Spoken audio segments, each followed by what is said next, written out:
I like this energy, smaller group. When I ask, hey, has anybody ever done this? I get a lot of hands up. And up in that other group, not so many hands up. Carrying on with that theme of, working together with those of you who are more experienced in this world of IP tech transfer, a topic that is really growing in importance. We did a lot of spin-outs, startups, and from the mid-90s on, and I'm happy to say that by the time I was ready to leave the tech transfer office, we got an award from the U.S. Patent and Trademark Office for the most spin-outs, startups, and we did about 12 in that year. So we were really, we're starting to crank them out, if you will, and we learned a few things along the way. I'm going to tell you about some of that. I think now those of us who, maybe I'll ask if you agree with me, but startups are the key to success for many of our technologies. We're not going to find existing companies that'll take a license. They just won't do it. And you particularly have that problem here in India because the reticence of companies to take on the risk of new technologies. So why do we do startups? Because it's often our only route. That said, it's also a lot of fun and exciting and, stressful, et cetera. But,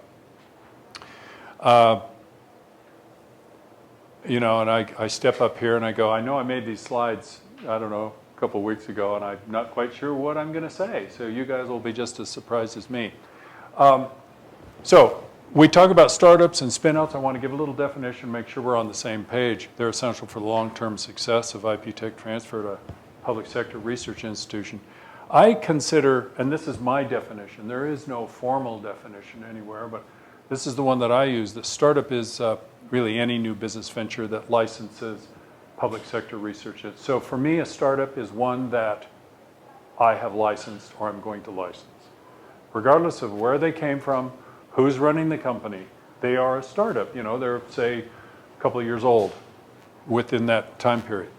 A spin-out is a new business venture that's created by, in part, by the public sector institution personnel that licenses. So that's what we would call a spin-out. Now, we essentially treat them the same with this exception, and that is that if it's a spin-out and it has our own personnel, then we have conflict of interest issues that need to be, people need to be aware of and manage, et cetera. I'm just curious, how many of you have conflict of interest policies? But not for the spin-offs. Not. We do have a conflict of interest committee. Okay. We are allowed to give the IPs to the inventors for spinning. Okay, and that reminds me of that statistic we saw our first day when a lot of startup policies, but not conflict of interest policies, and I think that has the potential to cause maybe some situations in the future. For us startups, we want to make sure everybody knows the rules. We don't want to have any abuse of the system, not even the perception of manipulation of data for, profit or the benefit of the company's share price or whatever, and abuse of graduate students, et cetera. So we have some guidelines, because we know, and it's happened, where startups run afoul of certain ethical, maybe even moral issues, and nobody likes that. Tarnishes the reputation of the university. And I've got horror stories to tell, which I won't tell, but take it from me, you want to have a conflict of interest policy that will help you guide everybody in what is appropriate behavior. That said, we're big believers in startups, and we encourage it now from top to bottom. When I first started at Cornell, startups, no, you shouldn't be involved in that. Gradually, it's evolved over time, and now entrepreneurship is woven through our university. We have something called Entrepreneurship at Cornell. You can check it out. It is comprehensive. It's in every college. They have contests. The university supports in all kinds of ways. It's become really woven into the educational mission, research. So people love it for a whole bunch of reasons. So we're big believers in it now. The IP policy should foster it, but maybe give it some guidance, particularly the conflict of interest. And what are we talking about here? Well, this is what opened up the door for us. So I was telling everybody upstairs that when we do an exclusive license, and that's kind of the currency of the realm for us, exclusive licenses, because we need to give exclusivity if we're going to expect investment. And so we do it routinely. When we have an early stage technology, we know we're going to have to do exclusive. And all of our exclusive licenses have a license fee and they have royalty. All other terms, yes, we have that in there, but those are two key elements. There's going to be a license fee of an amount to be negotiated and a royalty, is typically affixed to sales. And what we realized in the early 90s was that startups don't have any cash. And if they have any, they should put it into, survival for the CEO a little bit. They got to eat and rent, rent payments. And they should be plowing money into the development of the technology. So it makes no sense for us to license a startup and say, and we want $500,000 in cash right now. So we realize, we're going to just nip that in the bud. It's not even going to get started. And so we would say, well, what we can do then is let's take equity. Instead of cash, the university, through the Cornell Research Foundation, we have a separate not-for-profit entity wholly owned by Cornell, which could take ownership in the founder's equity. Now, did Ashley talk about this this morning? Okay. Anyway, there's a whole, and I think maybe we'll get into it a little bit about how we would sit down with founders and as a founder, typically, we've got a technology and an inventor, and sometimes the inventor is involved in the startup very heavily, and typically we kind of see them not being so. They're involved, but they're not involved in management. And that's kind of the way we recommend we do it. But, you have to deal with all kinds of situations. And we will sit down and we will determine an equity ownership, that first ownership share. And we do it by determining what we think is a reasonable license fee. I was just talking upstairs with the group and showing how we go about determining a reasonable license fee as an opening negotiating position. Now, Ashley did talk about that, right? Kind of arriving at an upfront fee, maybe based upon revenue projections, NPV, et cetera. So we'll go through some process of determining what we think is a license fee, and then we have that as a basis for determining what our equity share would be.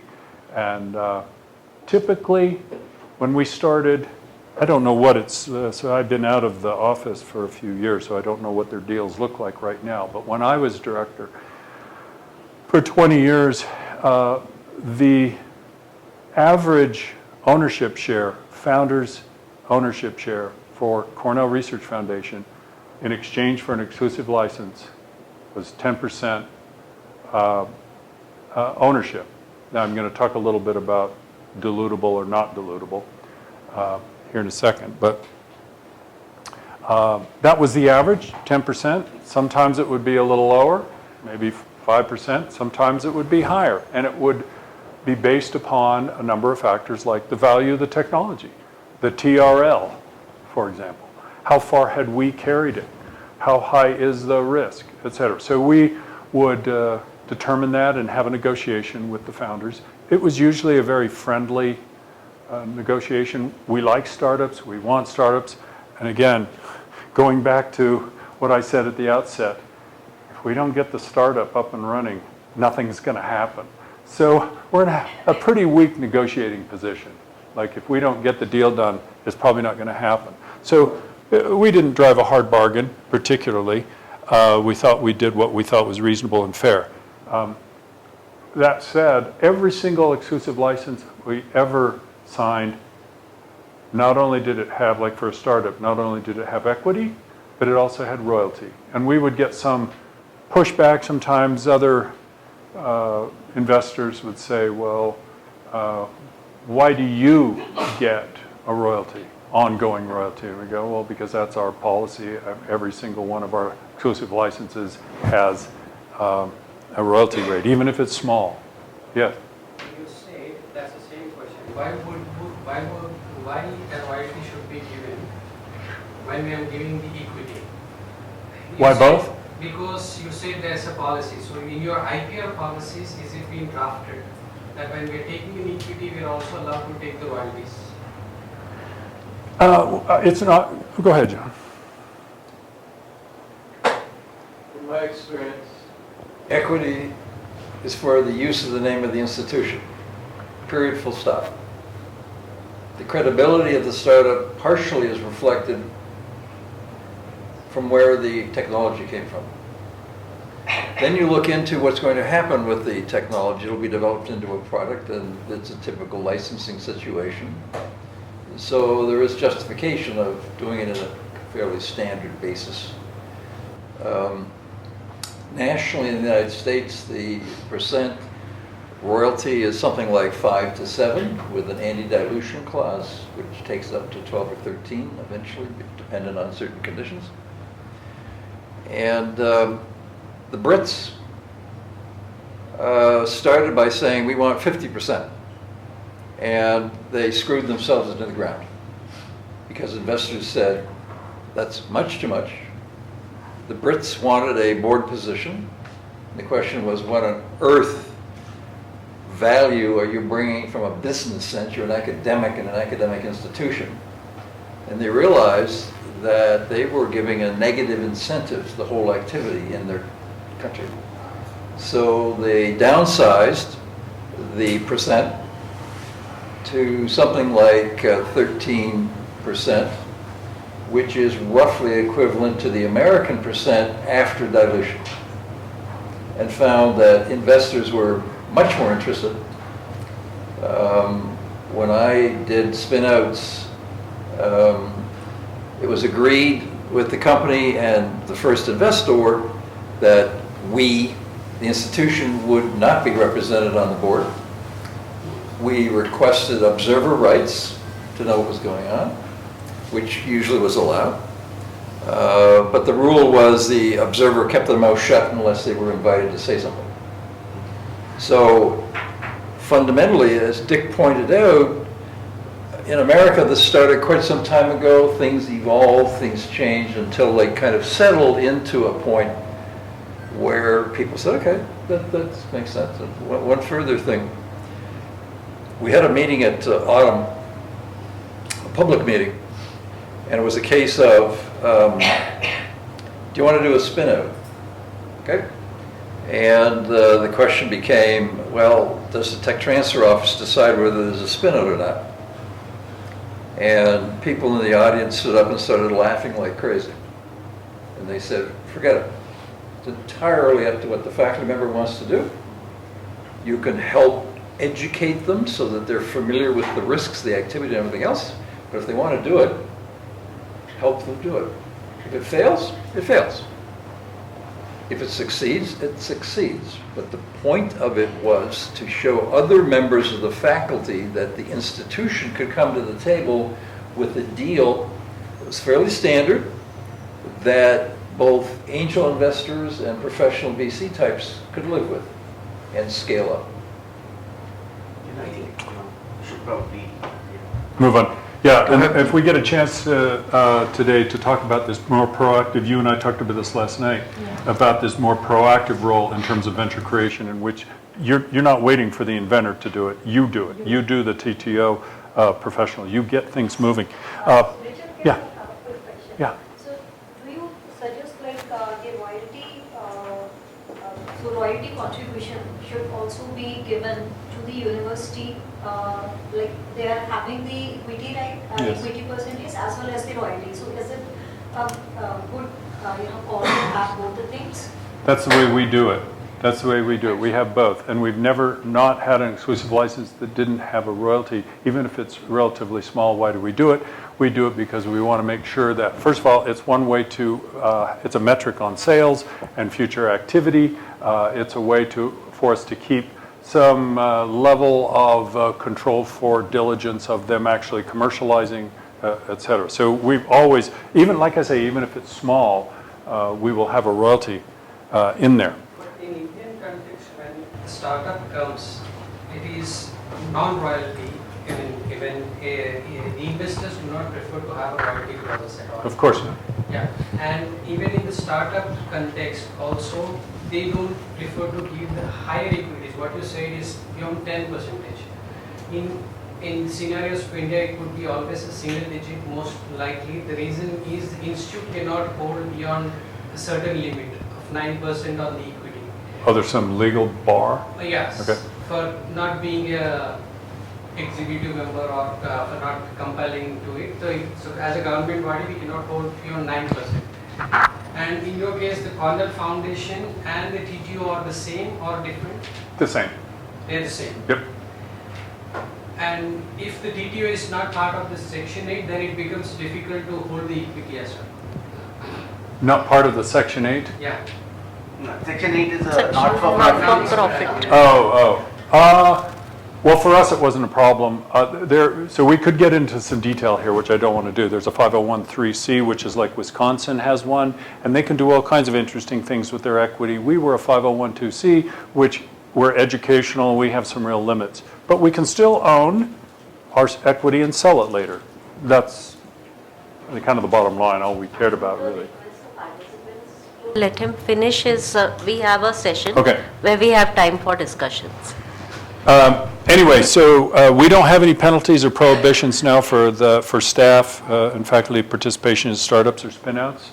We encourage it, and we like to have what I call friendly access to institutional resources. You know, like providing some access. The startup can have some access under reasonable rental rates and the like.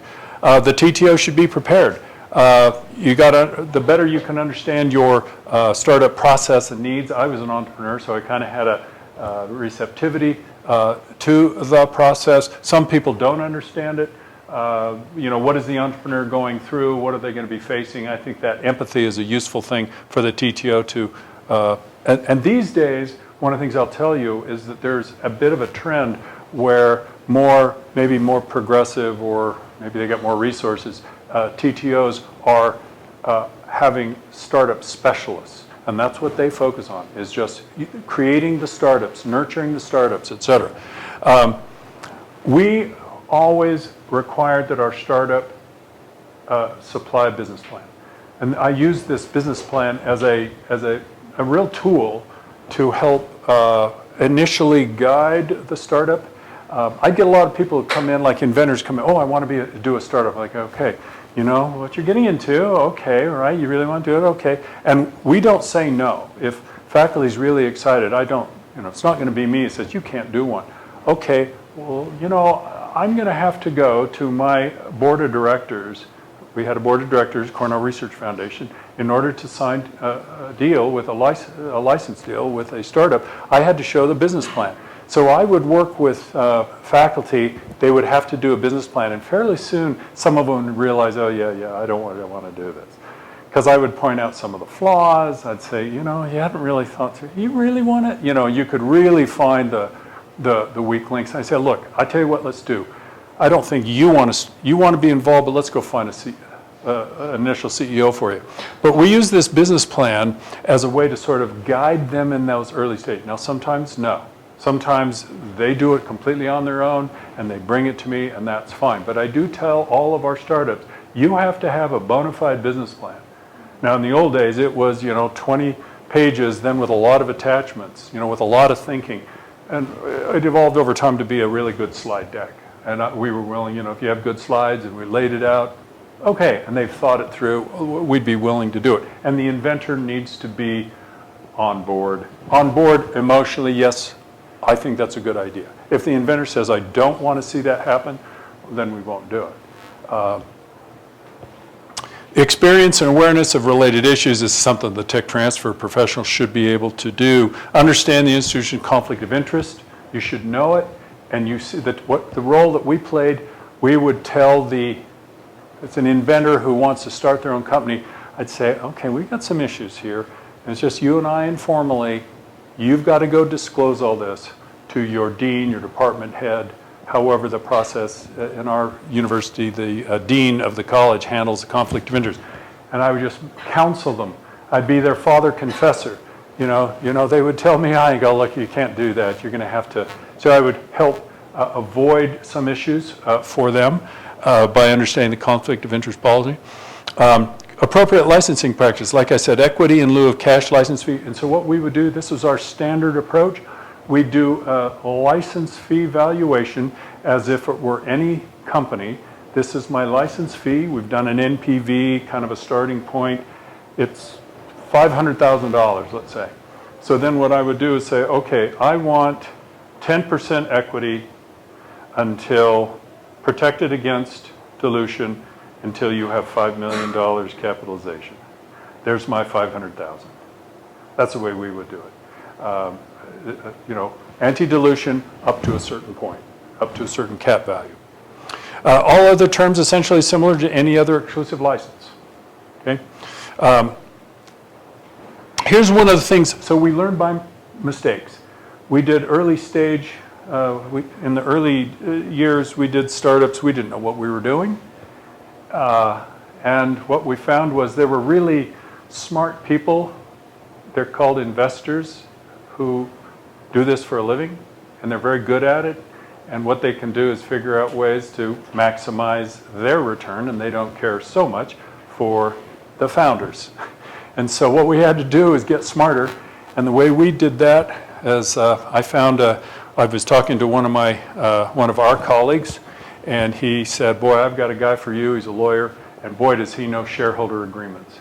And he represented universities in a number of deals in which he knew how to position the university as an owner of shares. Okay, so I recommend that. If you're going to get into it, I think you ought to get some legal counsel to look at your shareholder rights. So we think, and let me also say that our standard practice, we do not actively participate in management of any startup. We don't sit on the board. We actually never voted our stock unless we absolutely had to. We just didn't want to get involved in any of the liability that might accrue from making some decision that investors come back and go, they caused the loss of my $20 million and we want that money back. So we just said, no, we stay out of it. I will say that one of the things we did over time, over a period of almost 20 years, we increased, we meaning the university, the tech transfer function, legal, and senior management, a willingness to take risk in which we would actually create companies. We would actually create, we would incorporate, we would actually act. One of us would act as the CEO, and then what we would do is we would have our 100% equity diluted down as we got capital, and we recruited an entrepreneur. So we got pretty progressive about how to do this. So we can foster, and that's really the key word, foster startups. If you want startups, you got to start putting in the energy, recruit entrepreneurs, be their friend, help them, find support systems for them. We started cultivating more and more relationships with investors, friendly investors. Now, there are investors that come in and maybe they shouldn't come onto campus because they don't fit very well with the whole milieu, the whole gestalt, if you know what I mean, of the environment of the university and our entrepreneurs. And others, we typically call them angels. Angels, you have a group of angel network? Yeah. So, and why are they angels? Because they're patient, they understand what you're trying to do, they believe in your mission. They're more enlightened greed, shall we say. So we took active steps to cultivate a support network of professionals, lawyers, accountants, marketing people, people who were knowledgeable and supportive of startups, to participate in the local, regional, national innovation ecosystem. We got really involved in that. We became a real participant, and it pays off. Now it's a big deal for Cornell. We were zero in, I don't think we had an innovation ecosystem, hardly, and now we have quite a thriving one. You want to cultivate relationships with your angels, like I said, and other investors, but I really like, of course, the angels. Here's one of the things that we did, and maybe this might work for you. I started to dedicate time to go out and give the message. I think John mentioned this. You went out and you talked to Tallahassee, his little city. Tallahassee, what, 300,000 people or something like that? But smallish, certainly by Indian standards, smallish city. He goes out and tells the message to people in the community, and the guy that ran the recycling center says, hey, I'm interested, let's help fund. As a community, let's fund some startups. So I had done something similar where I would go out to community events and spread the gospel of, we got some things going on, but we need entrepreneurs, we need investors, and a few other things, but those are the keys. And so I gave a presentation at a community meeting, and afterwards a guy came up to me and he says, I'm really interested in this. Turned out he was the owner of one of our car dealerships, one of the bigger car dealerships. And he's been a car salesman his whole life, but he loves Ithaca. And he said, how can I help? And I said, well, you know what we need is a venture fund. And so he went out to 25 community members, all who had a fair amount of this, and they all put, I don't know, $50,000 in, and that was the Cayuga Venture Fund 1. And, it was a friendly, local venture fund. Now, we were not involved in its management. That was done, but we were friends with them. And, boy, were they great. They really believed in what we were trying to do. Developing a pool of entrepreneurial talent. I was saying last night about the Venture Vision Summary. Venture Vision Summary is something that I evolved from the tech brief, that one-page summary of the technology. I started to look at technologies that I knew had entrepreneurial potential. And I would craft that message in that document to basically say, we got a startup here. And I'm looking for partners, I'm looking for entrepreneurs, I'm looking for board members. And that Venture Vision Summary is what I would use to go out and start recruiting entrepreneurial talent. I mean, I would love to come to a place like this and walk around, Of course, you got entrepreneurs who are doing other things, but you can find entrepreneurs who are in existing companies, for example. So develop a pool of entrepreneurial talent and introduce your startups and your spinouts to potential company partners and investors. I used to do a lot of this, I would market a technology, and I would find a big player, a big company, goes, we're interested in that. We'd like to talk to you about a license.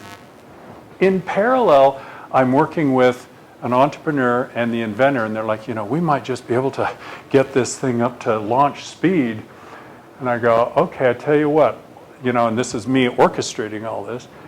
I'm going to get you guys up and running. You got to get that business plan, so on. And your first sub-licensee is that big player right there. And I would talk to the big player and go, hey, we got this startup.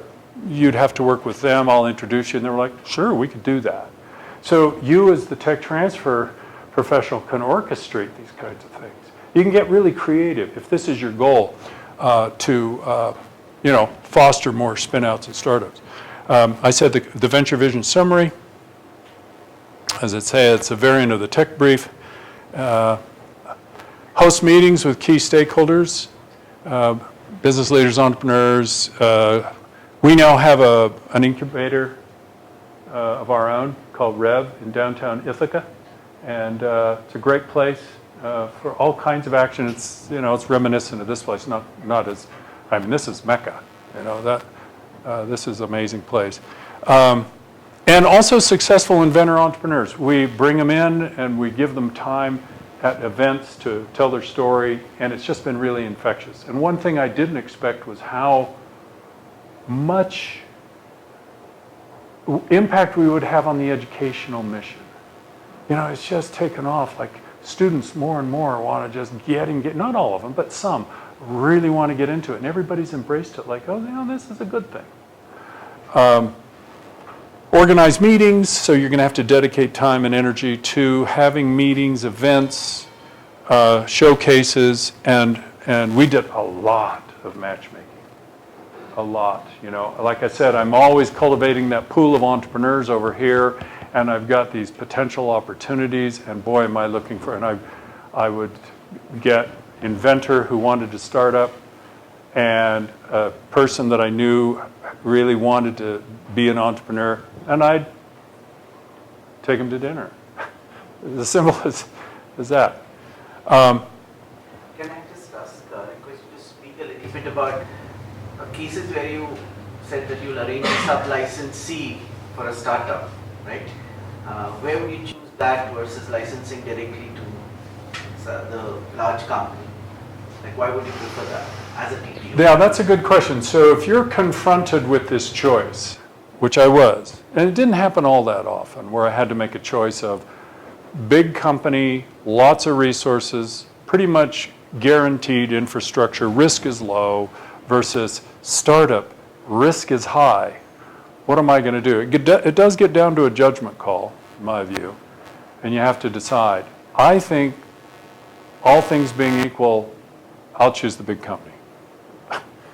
However, there are other factors, and those other factors are, do I think that the startup that it's a quality startup? It's got potential.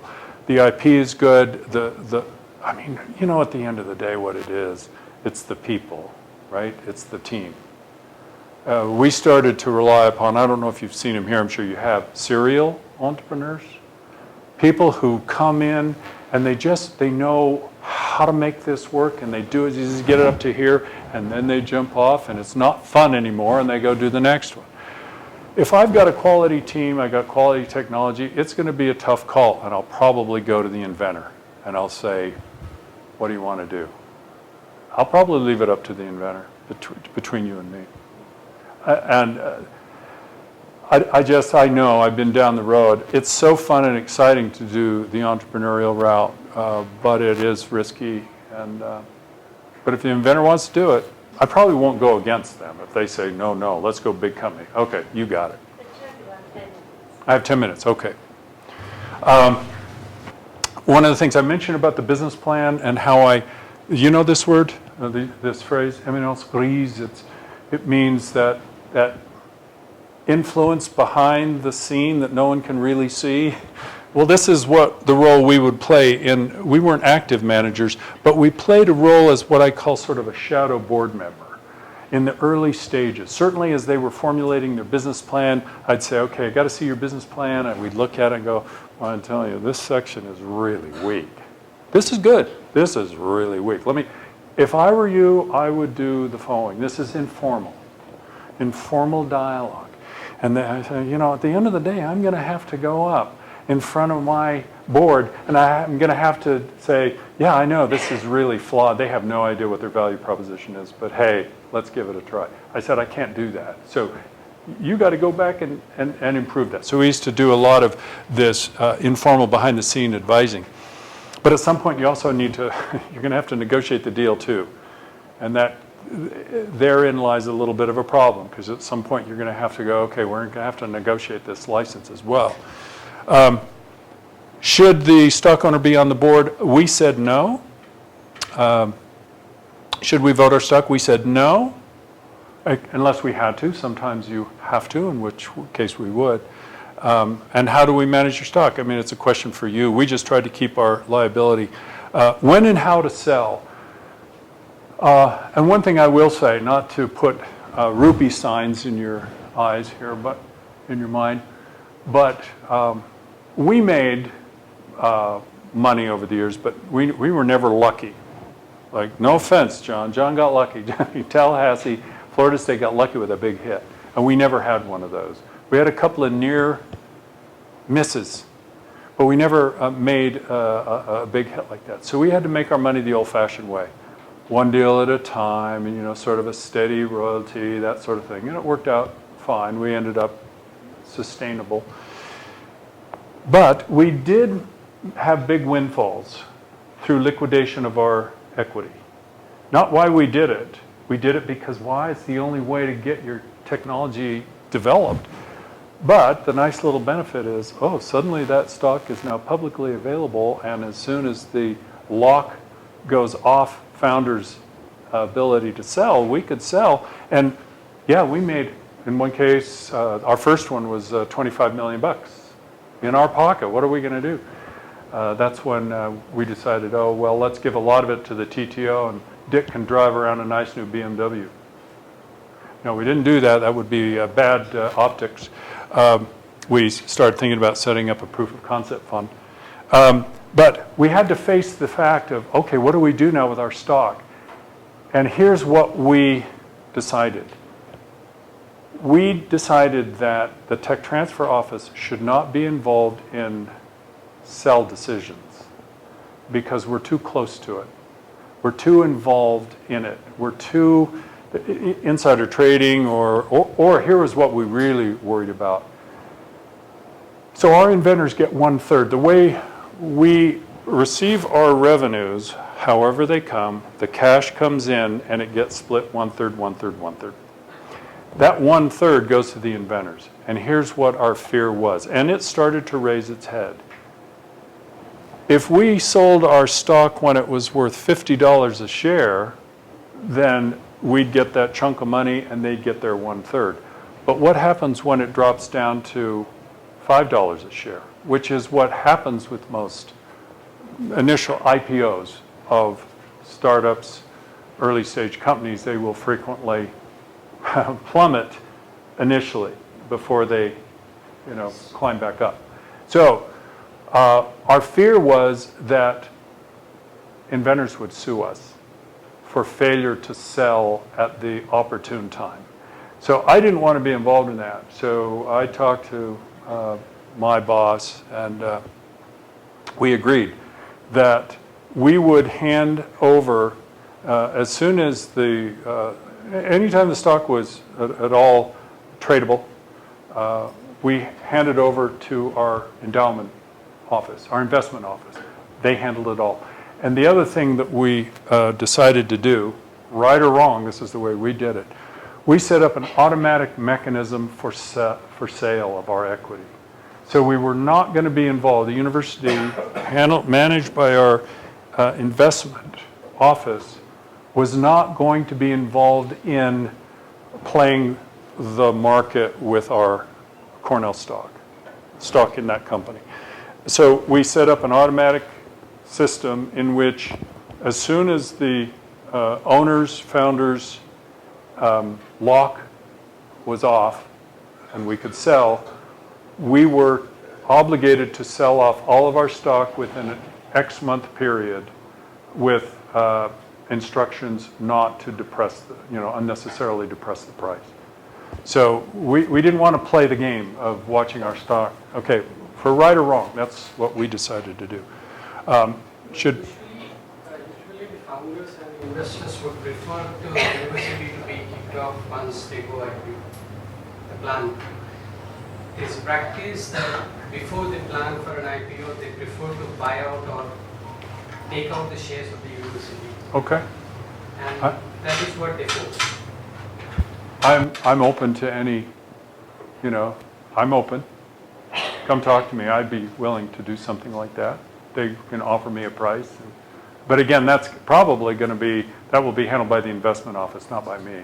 Again, I want to stay out of that cauldron of potential liability with our inventors saying, you sold it for how much? Oh man, my technology is worth so much more than that. So we want to encourage activities and engagement. We want to maintain strict conflict of interest rules. So the guidelines, the guardrails, we want to have them. But we also want to encourage, fully encourage engagement and participation. Unlike when I first started, it was frowned on. It was frowned on. Participation in startups, not a good idea, better stay away. And I could tell you some horror stories. Because we didn't have effective conflict of interest, we got ourselves into some trouble, and it was not a pleasant sight. And I'll just say, one of our colleges, the College of Veterinary Medicine, the dean stood up and said, never, ever, as long as I'm dean, will we see another startup come out of this college. That's the kind of nightmare scenario you don't want to have. Promote events and activities, showcase and celebrate your startups and spinouts. You know, have events, celebrate with them, bring them in. It just gets the energy up, everybody likes it. Consider tangible support. Cornell has this Ignite program, and now it's a formal program. You can get money from Cornell. I don't know if there's any strings attached to it or not, and then see, this is, oh, yes, this is a shameless advertisement for my course. I teach a course at Cornell. This is online. Anybody's free to take it. You go through these things. You can get a certificate. And so you can find out more. That's it. Thank you. Yeah, John. I'd like to make a quick comment. In the United States, the national laboratories are interested in spinning companies out. But by law, they are forbidden to hold equity. Okay? So they've come up with a mechanism. They put it in the license agreement that at the time the founders get out or there's a change in control, the institution will receive a piece of the cash flow that occurs at that point. And it's defined. If the institution contributes human clinical trial phase 1, maybe phase 2 data, 3%. If it's simply, this is the National Institutes of Health, so it's all life sciences, Richard's talking about as well. And if it's less substantial, then it's a smaller percent. So all of a sudden, I am telling you that the nonsense of holding stock and having to respond to board resolutions every day and vote on something you know nothing about is gone. Turns out, we began to implement that. A number of universities are beginning to balance, depending, and the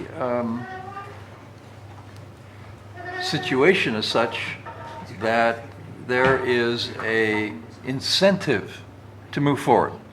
As I mentioned yesterday, Wisconsin has a document that they sent to every employee saying involvement with startups is a good thing academically, and here's how we suggest you do it. Here's the process, here's the timeline, here's the license agreement, fill in the blanks. And so I'm mentioning to you that there is an evolution within the United States in the academic licensing area looking at not taking equity, but taking a change of control position with conditions that I mentioned in the license agreement, and therefore simplifying everything. Turns out the angel investors were receptive. The venture capital investors were very hesitant. They said, why should you get a fixed piece of the action without taking any risk? So that understanding is evolving, but I wanted to put this alternative mechanism on the table for your information.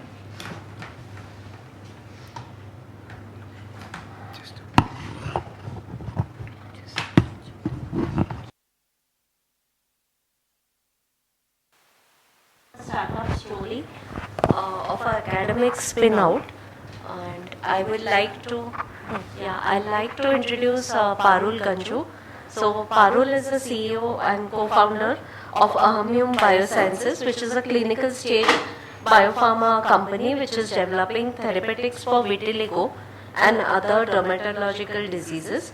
She has led the company in securing Series A funding to advance it to its lead drug candidate to phase 2 human clinical trials, and she oversees the development of the pipeline of molecules which are targeting the immune-mediated skin diseases, She comes with a PhD in skin biology from National Institute of Immunology and is the recipient of the Biospectrum Asia Award, Entrepreneur of the Year in 2022. Welcome, Parul. We'll love to hear from you. Thank you. Very good afternoon, everybody. So you just heard from the stalwarts of the field. I am on the other side. I sat on the other side of the table right after my PhD, negotiating deals with people like Richard and John. So I'm here just to tell you, give you a quick overview of how my experience was and what I would,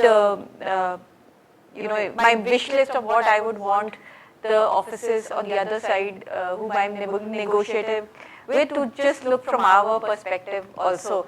But before doing that, let me give you a quick introduction about Cahoon. Now, Cahoon, we set up a little bit of a clarification. We are not really an academic spin-out. I think you just spoke about what a definition of a spin-out is. We are not really an academic spin-out, but we did in-license a patent from my PhD lab at the beginning when we started off the company, which we tried to develop as a therapeutics, and I'll talk a little bit about that patent as well as we move forward, as and when the slides come in. So it's not a very good thing. I'm a very impatient person. Maybe that is why. So the reason why this startup was, so it actually the idea for the startup developed while I was doing my PhD. And that's because we were working on a problem which I worked very closely with patients during my PhD who were suffering from vitiligo. And these patients used to cry in front of me. We used to collect a lot of samples, and they thought that what we were doing in the lab was going to solve all their problems. There was nothing available for vitiligo. And their crying, made me sort of become very impatient, like what is it that we are doing, right? What we are doing in the lab, is it actually going to help the patients? And that's when the idea that, I don't want to continue with basic research, though that's the foundation of all startups that we are looking at, but take something to the market. And with that idea, I spoke with my PhD guide, and he himself was a scientist entrepreneur. So looking at him, I realized that you can do science and product development at the same time. You not necessarily have to leave science and do only business, right? Science and business are thought to be oxymorons. It's literally in India actually. I don't know about how it is in the West, but it's thought that if you are a scientist, you should not think about money, somehow, for whatever reasons. And it's good that I'm hearing a lot about money talks and equity talks, but earlier, that's what we were brought up with. Right? You should only do science for the betterment of the society. We are doing that, but why not make money out of it, right? So with that idea, we first filed the patent while I was doing my PhD, and it was a collaborative patent. Two different institutes were involved in that patent development and filing, and we thought once the company was set up, why not start with that idea what I worked on. What we did also do, we did not depend only on that patent. And the moment we set up, we decided that we have to work on we have to have a plan B. We can't just solely depend on one technology, specifically because biology is a gray area. There's never a 0 or a 1 in biology. Right? And with that mindset, we started off with our own science, along with an idea, why don't what we developed in PhD try and see if that will work. And nothing like it, right? If it were to develop, that would have been a dream come true as a PhD student. So that's the idea by which the company was set up and the patent was in-licensed. I think let it be. Yeah.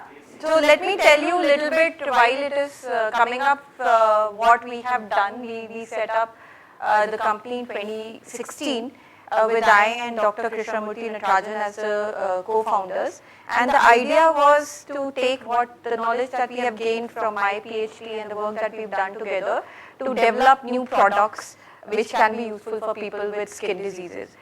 We started off as the first scientific program as vitiligo because that is what my PhD was based on how vitiligo develops and what is the pathophysiology of vitiligo. The company is called Cahoon Biosciences. We started the company with a very simple mission. We wanted to develop new therapeutics to enrich the life of patients throughout the world who are suffering from skin diseases. Now, it's not very well-known fact, but skin diseases actually affect over 900 billion people, and they form the 4th largest global health burden, making this entire dermatology therapeutics market size of over $36 billion. And our idea was, can we capture a part of that market by developing new treatment strategies? Now, we started off with developing a proprietary small molecule therapeutics platform, which targets pathways that are important for the initiation of skin diseases.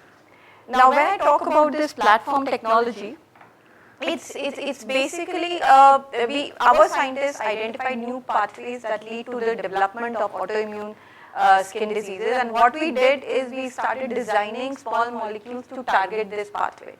And these molecules now had the potential to treat the disease to the fullest.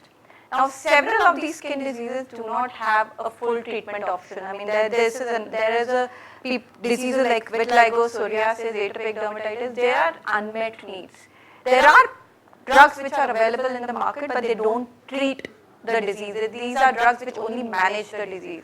There is a clear difference between management versus treatment, and we wanted to fall into the second category to treat the disease. Now, the molecules that the platform tech that we developed, it has the potential to promote tissue homeostasis. And this is how it is different from drugs that are currently available. We don't do, so for autoimmunity, as the name suggests, most of the treatments that are available are to suppress the immune system non-specifically. We decided to go the other way around. How is it that the immune activity is getting perturbed in the first, on the first day, right? So this is because your target cells are causing the problem. And these are the pathways that our platform tech now, the small molecules now target. Now, using this platform technology, we have first, as a use case, we have developed a new small molecule for the treatment of vitiligo, which is the most common depigmentation disorder in the world, affecting about 100 million people.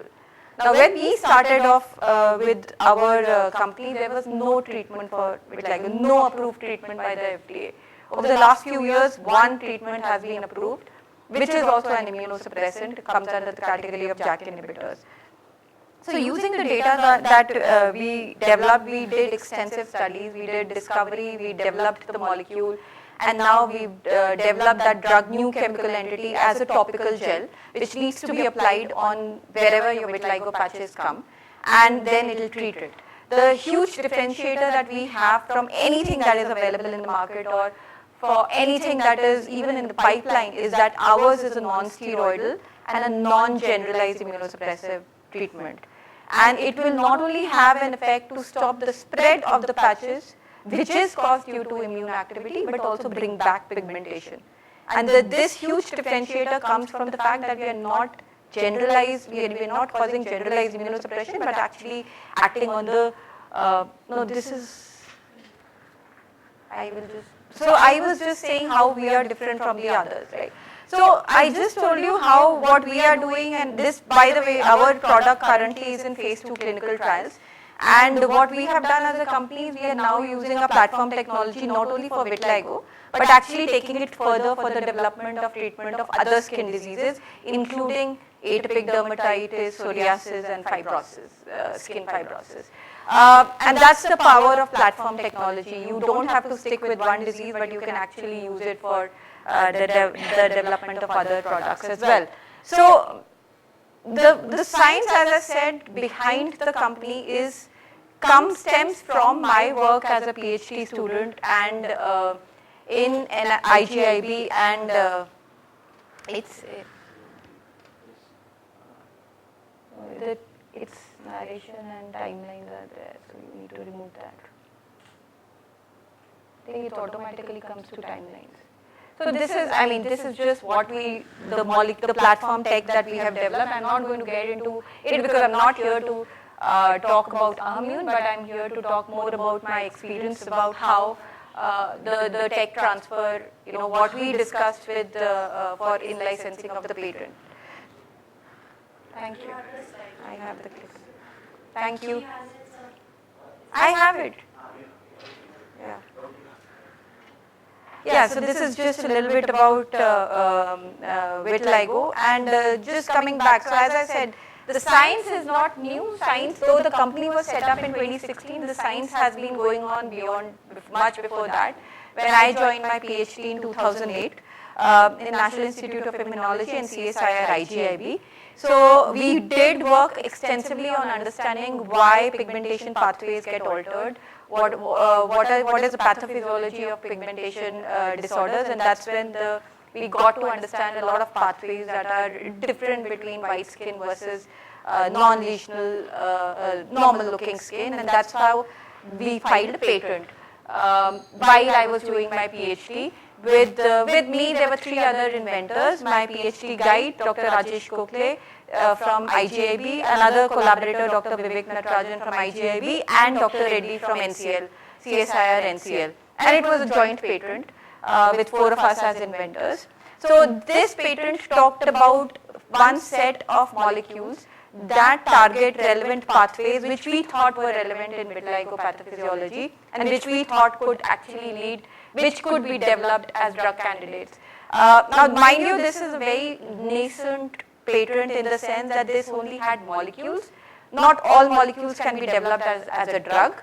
So this needed the extensive research and development to take it forward as a drug candidate, and this is exactly what we thought. Why don't we, the work that we've done in PhD, in-license it into the company and try and see how this works out. So we approached the CSIR IGIB and CSIR NCL tech transfer offices, and amongst them it was decided that NCL is going to lead the discussions for the tech transfer, particularly because it was also a Pune-based and we were also a Pune-based venture center incubated company. So there were 4 major parts which we discussed with during with the tech transfer officers. I'm not going to get into exactly what the agreement was, but I'm going to list out majorly what all things that we discussed with the officers, and I've just compartmentalized in 4 different subheads. The first thing was, what is the scope that we are looking for? This was a PCT filed application. This hadn't been filed in a national phase as well. So we were first looking at what is the ownership of the IP. I told you this was owned by IGIB and NCL, and NCL decided to take the lead in negotiations. What type of office, the license that we wanted. Did we want an exclusive license? Did we want a non-exclusive license? What they were willing to give it to us. Whether we wanted sub-licensing rights or whether we wanted to share revenue, that's another aspect that we discussed. And what is the geography that we would want? Do we want entire global, wherever the patent will be filed? Do we want only India? These are the things that we discussed with the tech transfer office. As a startup, our thing was very clear. We wanted exclusive rights, right? Because we did not want any sharing or somebody else to use the same technology that what we are using to be taken by somebody else and developed. It would be a direct competitor. So we were clear we wanted an exclusive right. The next important aspect that we discussed was the financial terms. This again for a startup like ours is extremely important. We did raise money before that, but that money is for taking the platform forward. How much can we even, for a nascent technology, how much can we allocate to test out that nascent technology? Especially it's very difficult for us to convince our investors, this is a nascent, let's put this much amount of money to just test it out. So that's something which we discussed with them, whether we want to pay upfront more, milestone more, or royalty more. I mean, that is something which we discussed with them. We also discussed another aspect as a startup company, because as investor driven company, we also wanted complete assignment at some stage. Once we know that the technology is working, we wanted complete assignment so that this question of royalty payment or who owns the patent at the end of the day doesn't arise. But it's important for me to highlight these things were all discussed at the beginning on the table on day 1. We did not wait to see how the technology is working, is it working or not. That is all our responsibility to work on. But we did negotiate all this right on day one when we approached NCL, and a lot of this also came from our investors of what is it that we as a company should do. No, startup, as Dr. Premnath said, we had already set up shop. We were incubated in Venture Center. We had investments in place, and then we did start the conversation before that, but it took some time for the negotiations to be done. So by that time, our science was ongoing. So by the time you license Spinout, you should have 1 to 2 years of gone as a registered startup. Not necessarily. We did it because we had angel investors in place. Not every startup has angel investors in place. Not every startup, not every PhD student. Let me give my example. I come from a PhD background. I might not be the best person from the business perspective at that stage of time. So these investors help in making those business decisions. Equity component Equity component we did not negotiate because we negotiated assignment fee. And plus the other aspect which I want to just point out to both of you is when it comes to equity component, because companies like us, we had 3 programs parallelly running, out of which one was this license technology. How much of equity can we give to the tech transfer office for testing something which is a part of the entire company and not solely the company? That is something food for thought, and you might be the best people to give perspective on that.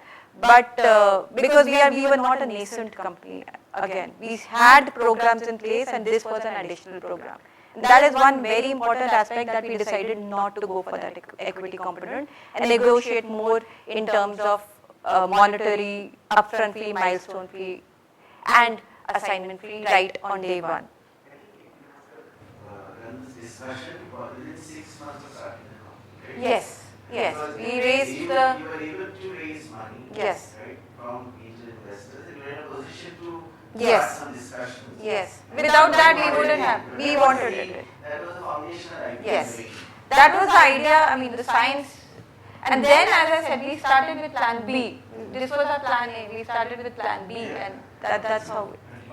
I'll add a comment here, and that is that typically for us, the startup couldn't go raise money unless they had some agreement from us that we would in fact grant the license. Fair enough, yes. This was a little different. That's why it's not a conventional spin-out and a slightly different in that respect. But this is something because companies like ours, who are developed 4, 5, we are 9, but even early stage companies, 2, 3 years old, they might want to take some license, and wherein they are already running their own program. So how does that equity component come in? Something to think. only confusion is you are quoting as a licensing discussion. At the end, it's showing as an assignment. So No, assignment fee was discussed if and when we had a particular time to test the technology. If it is working during that time, it is up to us to take assignment in the company's name, and this is the amount that we will be paying based on. It was an option. It's both. It's licensing, afterwards assignment. Yes. It's an option for a assignment. Assignment. Correct. But anyway, I think you should finish your story. Yes. Then we can. So then, this other aspects was, of course, we've discussed that nobody wants the tech to die down, so there were options to, we had presented an entire product developmental plan, we had milestone-based performance tracking, milestone-based payments to be made, regular updates given to CSR, NCL, and of course, if reversion clause, very important if the progress fails, and this did happen in our case. 2 years down the line, we realized that the molecules were not good drug candidates.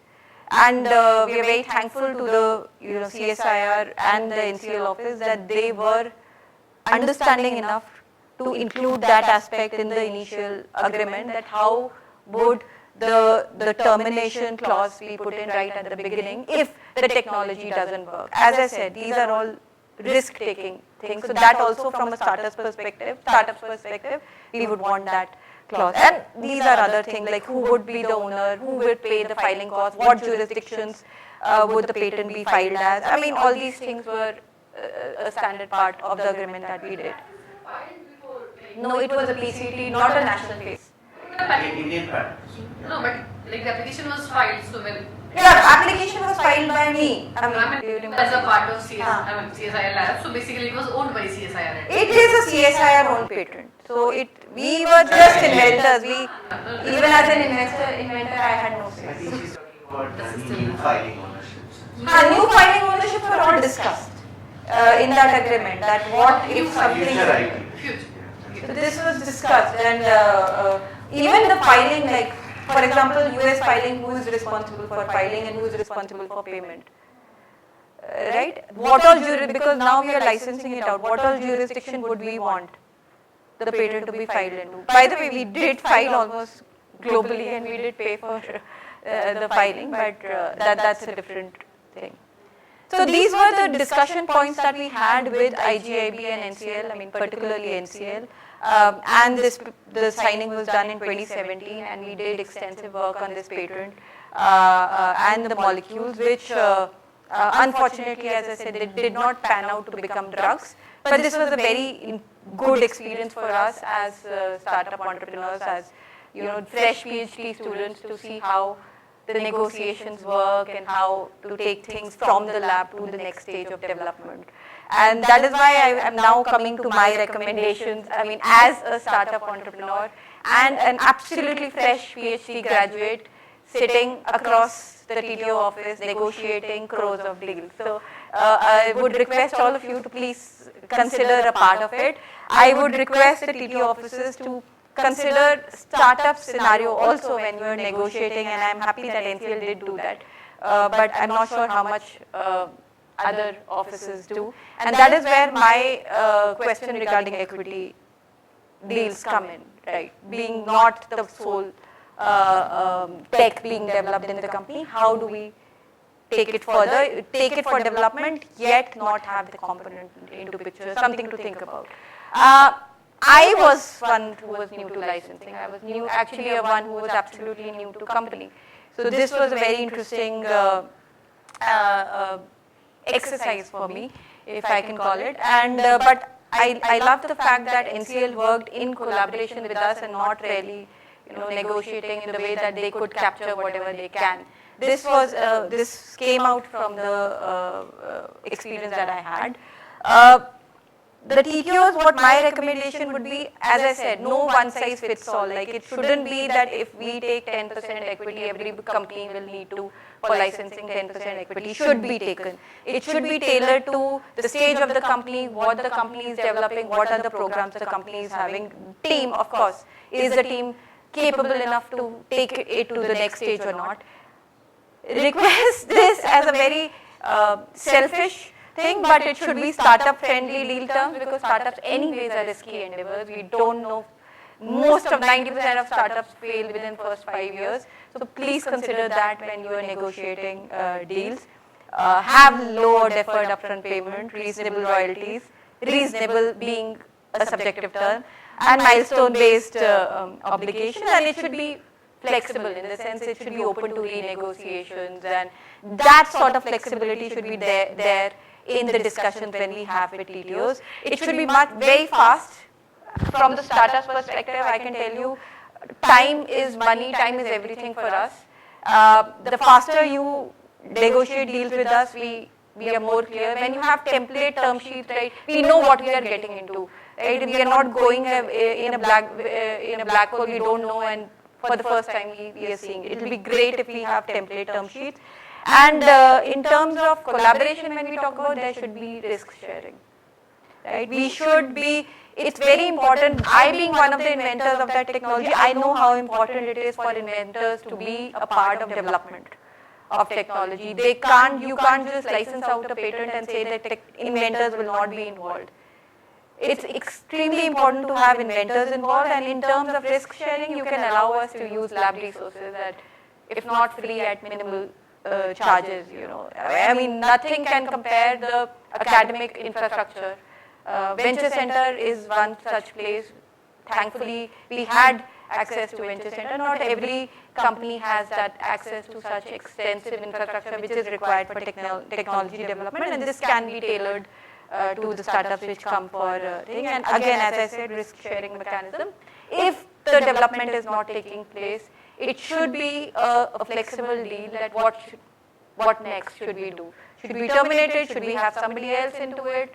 It should be that sort of a support that we are looking for from tech transfer offices. And finally, success is both the parties to be successful, right? It's long-term value creation and not just today we are earning money for the tech transfer office or today I'm making money for the startup. It should be a fairly collaborative game. And finally, I'll end with something which I started off with the mindset with after my PhD. It shouldn't be a legal obstacle, but it should be, as in our case, as a launch pad for successful companies and entrepreneurs. So now if you have any questions, that's all from my side. And Please give a round of applause and wish her all the best. By the way, there are very few therapeutics companies, new drug companies in the country, and this is one of them. I'm here in that space. Also, if all our results pan out, it will be path-breaking because there aren't too many solutions which are available for ego which are not immune modulating at all. So of course it's something which is very exciting. So why don't you sit down, Parul, and you can address some questions as well. Parul, one comment. Yeah. While you said that you enjoyed interacting with NCL, we also enjoyed interacting with you, and it was absolutely seamless process. Like I would say, a classical book picture as it should be. All payments and everything was run very timely, and it was a very professional way to handle things. thank you. As I said, it was a complete learning experience. You can imagine how the PhD. Yeah, for all of us, I would say. Let's go to the questions. Yes. I think you wanted to, you raised first, John. Yeah, go ahead. Your recommendations are very reasonable. They're very comprehensive and very appropriate. So I hope they will be proceeded with. A suggestion that I have used with a technology platform like you're talking about is to license in the platform into a shell entity. And the shell entity is a technology development company. It is not a drug development company. Got it. When the technology has evolved to a point where there's an indication that's very positive, investors might be interested, we sublicensed the technology into a subsidiary entity Got it. and then allowed that entity to deal with the real world. Makes sense. If it worked, great. If it didn't work, there was an option to take part of the technology back into the parent company. Oh, interesting. Okay? So structurally, there's an opportunity here to separate out certain things. The overhead costs of having two companies is double, Yes. so it might not be appropriate, but I make that suggestion. I have another question, if I might. What issues did you run into as a young woman entrepreneur? What? What issues? What do you issues? have? This is a very sexist question. I'm asking you, as a young woman entrepreneur, did you have issues that a male might not have confronted? Yes. I mean, to be honest, the people that we interacted with were not that sexist. In the extent Good. that they did not see me as a woman or a man, they just saw me as an entrepreneur. Having said that, I have had conversations with people who have asked me uncomfortable questions which they would never have asked my male counterparts. In the sense, I'll just give you an example, and I did talk about it earlier as well. What is going to happen to the company when you get married? Yes? This is a question that I've never heard any of my male counterparts being had. I just couldn't understand the question. Forget what I said. What is it that you mean? If and when I get married. So the question was, see, you're going to leave wherever your husband is, and what is going to happen? That we are putting in money for you because you are running the company. I said, how? First of all, I asked, do you ask this to everybody? The answer was no. Then I asked, can you imagine I put my little blood, sweat and my money into it, my entire career into it. You think I'm going to leave it midway for something as trivial as a marriage? So sorry to say that, but this is the sort of question, these are uncomfortable questions. This has got nothing to do with my personal life, what I do. But yes, I have been asked that question. You gave a very good response. Okay? The request was frequent, but very inappropriate. But you had a very good response.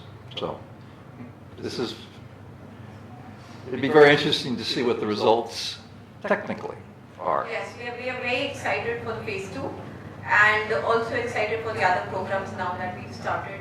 So we are now growing as we want to establish ourselves as a drug discovery. We are not a one-product company. We are a drug discovery company with global patents, and that is exactly, we want these products to reach the world, because something like this, as Dr. Premnath said, is not available. It's not even in the pipeline, not available. So this is going to be, as and when it works, has the potential to be a game changer in the skin therapeutics arena, and we want to be at the forefront of that. So, and especially because India is not really known to be a drug developed discovery country, right?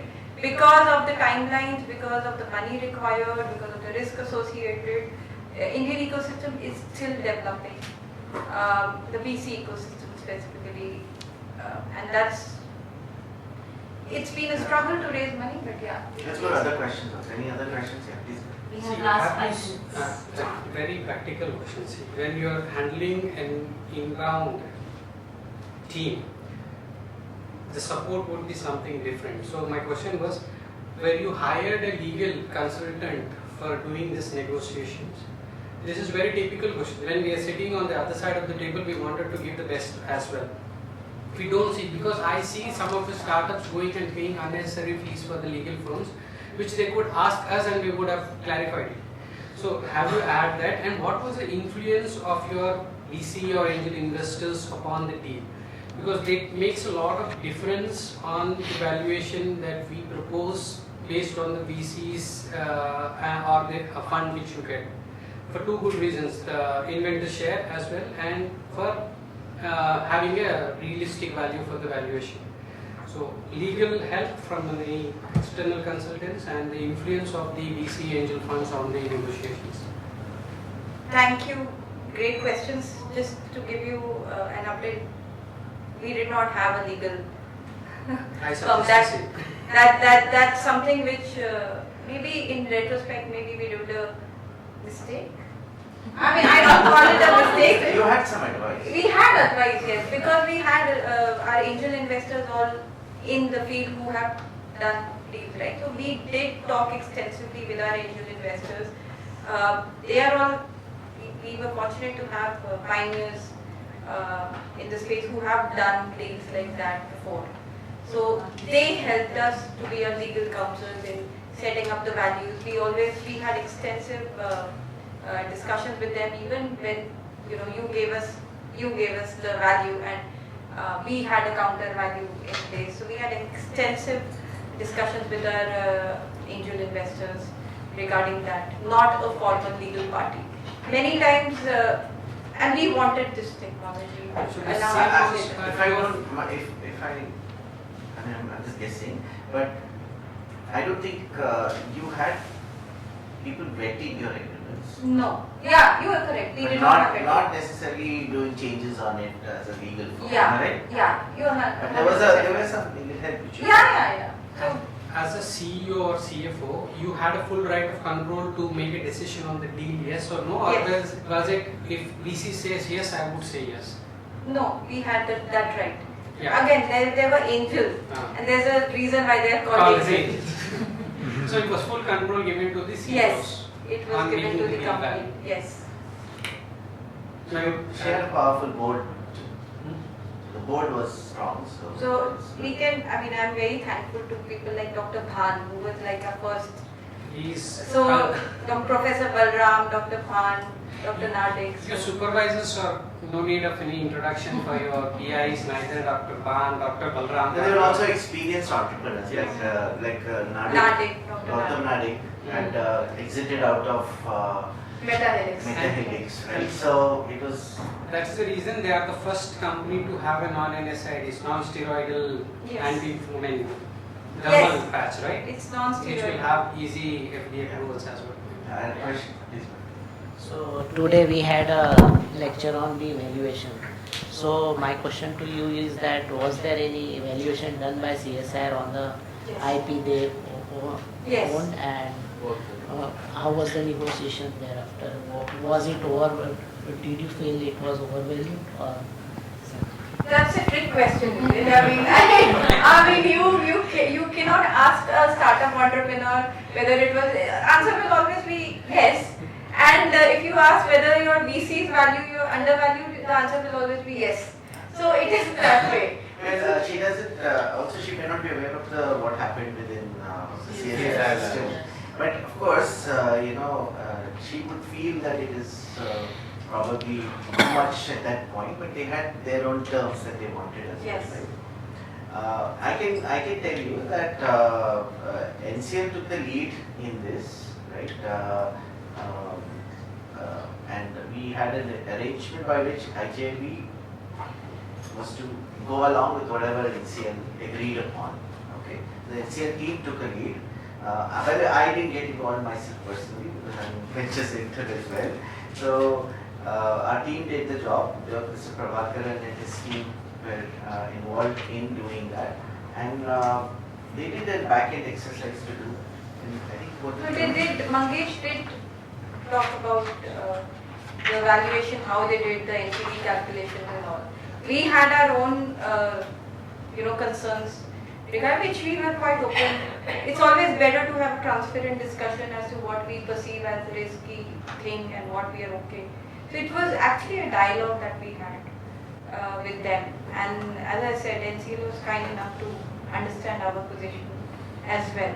So it was a fairly good negotiation and a discussion that we had. So one question I have here is that usually when it is a licensing being done to a spin-off or a early stage startup, and you know what is the financial situation of a early stage startup, so they gave it, and as per your request also, free or at a reasonable price. So why do you feel, and this is a question to CSR and everybody, to the stakeholders, was that what was the need of a thorough, I don't know if it was thorough, but I assume, what was the need of a thorough valuation exercise? I'll tell you the reason. Yeah, because just doing a valuation exercise can cost 10 lakh. No, CSR did it, but a lot has to do with because we wanted. assigned. Because they're asking for exclusive rights and assignment of the So patent. they wanted an option to assign, right? And they wanted to fix that. We did not want anything for the future. Okay. So this is Basically, one thing to remember, which I think is important, is startups, in all cases, the investors want certainty. yes. They don't want It uncertainty. was good. And that there's a lot where they say, look at an institution and think how uncertain is it going to be. If the director changes, if this changes, So they want certainty, right? And they don't want people telling that after this that my rules change or my director has taken different thinking. Those kind of things are not acceptable. Okay, so you have to come to something where you are reasonably sure that the investment is working. How would you convince IGIB and NCL for an assignment? Did they approve? There's actually, you can justify all of these things if it is required, right? There is no such thing which says that it's not allowed, right? This is a misconception people have, Like there's no such thing which even says that you have to be only non-exclusive. There's nothing like that. So just assuming that the Indian patent rights would stay with CSIR. नहीं, आपके assignment No, see. assignment of patent and all the No, I'm like needing to, just saying certain things. So what was So the Indian patent So what she had was an option, right? At certain point, she can come and seek assignment of the patents, which means transfer of rights. Say all, whatever, wherever. So then my question maybe would be towards you. So but generally, government wants to That's what I'm trying to tell you. That these are all misconceptions. What I know again from coming from experiences of you people is foreign assignments are easier, but because government wants to keep control over whatever has been developed by the government organizations, so that's why we generally we want to keep it. This is what I heard. Written rule. I'm talking about the CSIR system. This is why absolutely. You're right. So Right. that's what I hear in this. So let's understand how you would want to do it. At best, you may want to ensure that you have limited rights in India, okay, in order for that benefit to, percolate down the system. But you have to take a call on a case-to-case basis based on how it's going to happen in the future, right? How does a drug development exercise happen in India, right? And this is a new drug molecule. No, so we understand, the risk they are going to take, they would want, what each entity do. Globally, I will tell you, 70% of investment in new drug molecules, even in Europe, comes from US. Yes.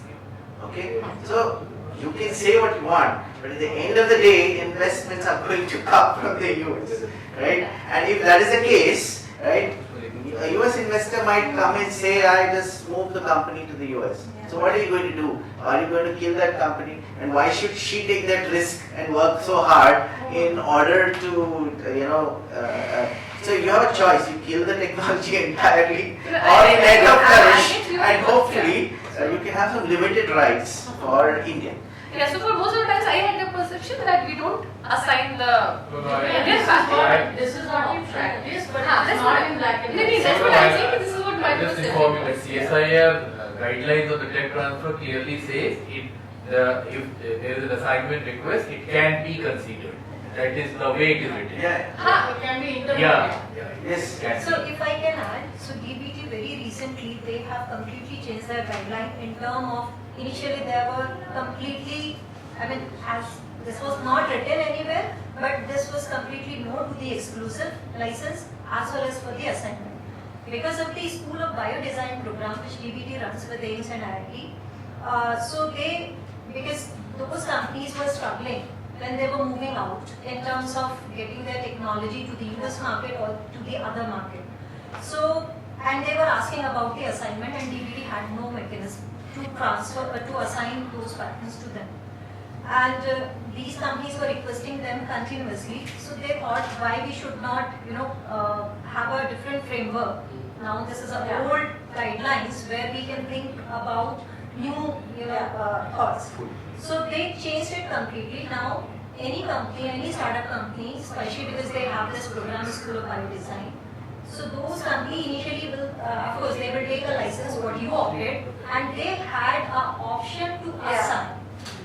That's what they did. That's what they did. So they have a provision where the company can go for, startup company can take an assignment, and AIMS and IIT. So now DBT will not retain any ownership on the patent. That's the recent guidelines from DBT. That's quite friendly. Okay. I think you have a comment. Any other questions? Is the license agreement with the assignment language signed? Yes. The conversation about assignment is irrelevant until you decide you need to approach the licensor and have a conversation. Yeah. Everyone will then look at circumstances at that date, which may well be very different than they are today. Okay, that's the first thing. I think, I forget what the other comment was, but, I know what it is.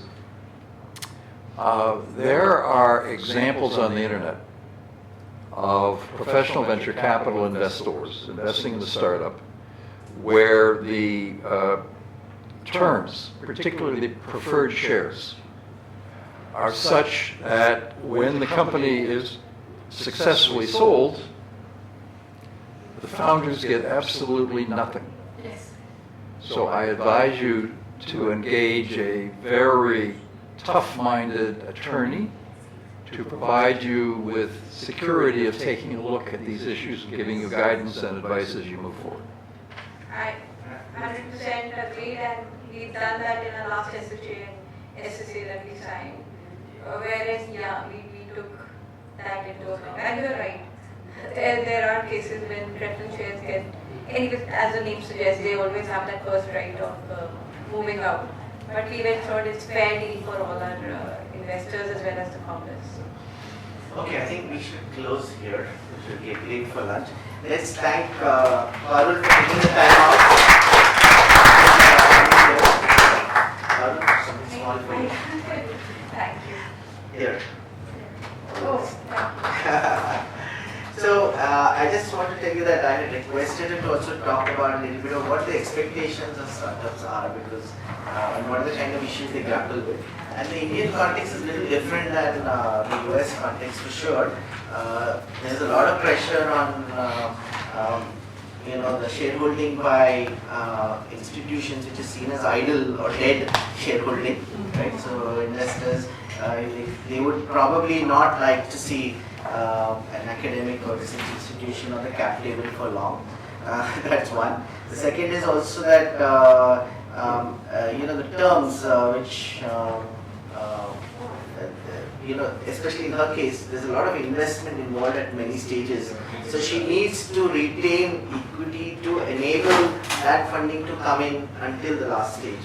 And typically, there are thumb rules which are there, which basically say that what is the founders shareholding at a significant point in the investment rounds, and if it's below that, the company will actually not be able to raise money. Okay, it will be that there will be a problem of investors not willing to put in money at all, and that basically kills the whole thing. 27. Yeah. So another way of looking at it is when we are helping startups, the more money they raise, it's actually going towards advancing the idea that they started off with, which may have originated from an academic institution. So I think it's good that more money is going towards that, right, and taking it ahead. Otherwise, it may not happen at all. Like, it's not likely to go anywhere in an academic institution beyond a point, right? So anyway, so thank you very much. I think let's wind up let's leave for lunch. We break for lunch. We have a special lunch for you all today. So please Yeah, you mentioned Maharashtrian lunch.